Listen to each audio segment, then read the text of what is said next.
হজরত নূহ আলাইহিসসালামের জওয়ানার মধ্যে নূহ আলাইহিসসালামের কৌমে তাই যে নাও বানাইছিলা কিস্তির মধ্যে আগে আগে আস্তাখান ভরি লইছিলা। আর লাস্ট এ খানা আসলো, খানায় গেল সবর আগা শেষ, তে আমিও যাই আগাত গিয়া কিতা হইল, চৌকে দেখলো না গিয়া নাও তো পড়ি গেছে, হে গিয়া নাওত পড়ি গেল আর পড়িয়া হাবুডুবু খাইলো পায়খানার মধ্যে।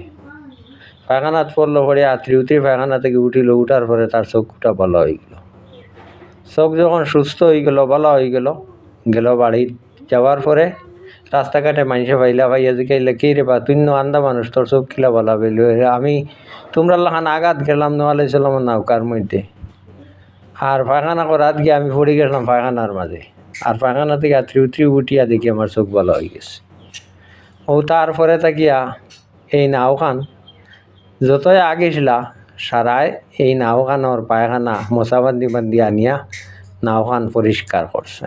তে বর্তমান যে সরকারে মুসলমান বিদ্বেষী মুসলমানের যে বিরুদ্ধে যে জিনিস রুচিছিলা, আশা করা যায় আল্লাহ এই সরকার দিয়ে আবার সমস্তরে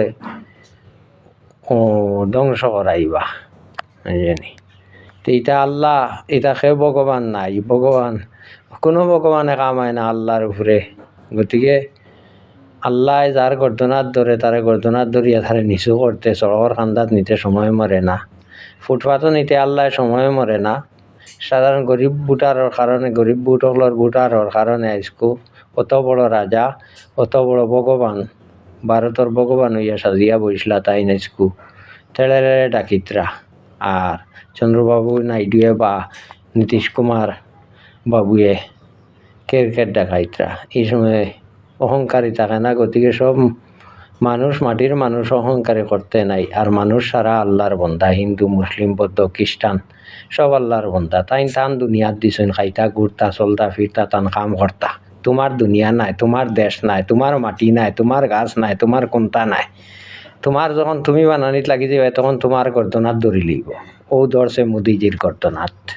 আৰু এবাৰ মোদী চৰকাৰে মুছলমানৰ সংৰক্ষণৰ বিৰোধিতা কৰি আহিছে, আৰু সেই মোদী চৰকাৰে এবাৰ মুছলমানৰ সংৰক্ষণ দিবলৈ বাধ্য হ'ব, কিয়নো চন্দ্ৰবাবু নাইডুৱে এবাৰ নতুন এক প্ৰত্যাহ্বানৰ সৃষ্টি কৰিছে। মোদী চৰকাৰৰ পৰা বিচাৰিছে মুছলমানৰ সংৰক্ষণ, আৰু ইয়াৰ পাছতে পুনৰ চিন্তিত হৈ পৰিছে এনডিএ। আমি লৈ আহিছো সবিশেষ খবৰ। চিন্তাত টোপনি ধৰিছে এনডিএ নেতাৰ, কিয়নো দুই কিং মেকাৰৰ ডিমাণ্ড সময় যিমানে অতিবাহিত হৈছে সিমানে বৃদ্ধি হৈ গৈ আছে, আৰু যাৰ বাবে চিন্তিত হৈ পৰিছে এনডিএ নেতাসকল। মুছলমানৰ সংৰক্ষণৰ বিৰোধিতা কৰা মোদী চৰকাৰক পুনৰ বিপদত পেলাইছে চন্দ্ৰবাবু নাইডুৱে।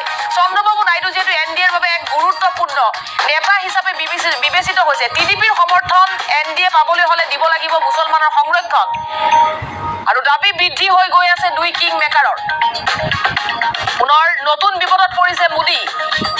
কেৱল কেবিনেট দপ্তৰ দিলেই নহব, কেবিনেটৰ পৰা 7টাকৈ গুৰুত্বপূৰ্ণ দপ্তৰ বিচাৰিছে নীতিশ কুমাৰ আৰু চন্দ্ৰবাবু নাইডুৱে। কেৱল কেবিনেট দপ্তৰ দিলেই নহব, মোদী চৰকাৰে সলাব লাগিব গুৰুত্বপূৰ্ণ দুখন আইনো।